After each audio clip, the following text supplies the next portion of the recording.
Hello বন্ধুরা, অনুরাগের ছোঁয়া আজকের পর্বে আপনাদেরকে স্বাগতম। রূপা দীপাকে বলে, এইবার আমি কি করব মা? এত কিছু প্রমাণ আমি কিভাবে নষ্ট করব? দীপা বলে, তোকে কিছু করতে হবে না, মা আছে তো, মা সবটা সামনে নেবে। তোকে শুধু আমি যেটা বলতে বলেছি সেটা বলবি। সবকিছু আমি করেছি, তুই কিছু করিসনি। রূপা বলে, না মা, এটা হয় না। তখন দীপা বলে, তোকে আমি আমার দিব্যি দিলাম, তুই সবার সামনে মুখটা বন্ধ রাখবি। এরপরে দীপা পুলিশ স্টেশনে ফোন করে পুলিশ অফিসারকে জানায় সে একজনকে মেরে ফেলেছে।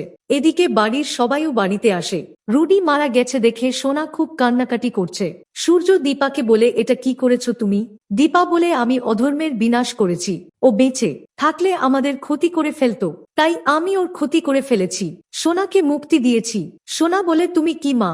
তুমি আমাকে বিধবা করে আমাকে মুক্তি দিচ্ছ? এরই মধ্যে রূপা সেন্সলেস হয়ে পড়ে।